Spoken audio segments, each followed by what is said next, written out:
નમસ્કાર જૈન મિત્રો, હું તેજસ મજીઠિયા, ટેટ પાસ ઉમેદવાર. બધા મિત્રોને એ જણાવવાનું કે ગત રોજ આપણે શિક્ષકની નિમિત્તે ગાંધીનગરના ચોકમાં હજારોની સંખ્યામાં આપણે ભેગા થયેલા, વિરોધ પ્રદર્શન કરેલો. એના પરિણામના ભાગરૂપે આજે આપણા કેબિનેટ કક્ષાના શિક્ષણ મંત્રી પ્રફુલ્લ પાનસેરિયા સાહેબે પોતાના ટ્વિટર એકાઉન્ટના માધ્યમથી એક ટ્વીટ કરી લીધી છે કે ભાઈ ઉચ્ચતર માધ્યમિકના ફોર્મ છે 25 નવે ભરાશે અને માધ્યમિકના ફોર્મ છે 10/10ના રોજ પોર્ટલ ઉપર વેબસાઇટ ઓપન કરી દેવામાં આવશે. આ એક જાહેરાત કરી છે.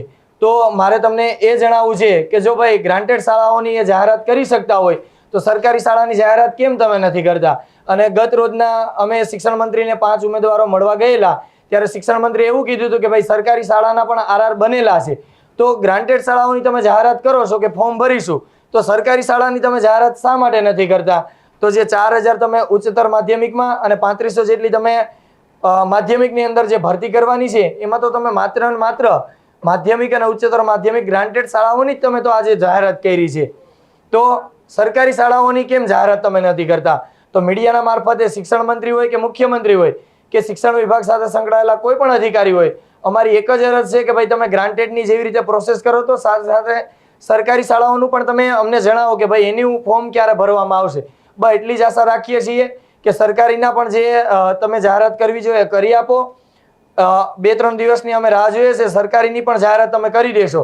અને જે તમે 25/9 અને 10/10ની તમે વાત કરી છે માધ્યમિક અને ઉચ્ચતર માધ્યમિકની, જો 25/9ના રોજ ઉચ્ચતર માધ્યમિકના ફોર્મ નહીં ભરાય તો 26/9ના રોજ ફરીથી અમે ગાંધીનગરના ચોકમાં હજારોની સંખ્યામાં એકઠા થશું. તો વિદ્યાર્થી મિત્રો, તમારે પણ એટલો એક મુદ્દો નોટિસ કરવા જેવો છે કે ભાઈ આ લોકો ગ્રાન્ટેડનું તમને જાહેરાત આપે છે તો સરકારીની જાહેરાત શા માટે નથી આપતા?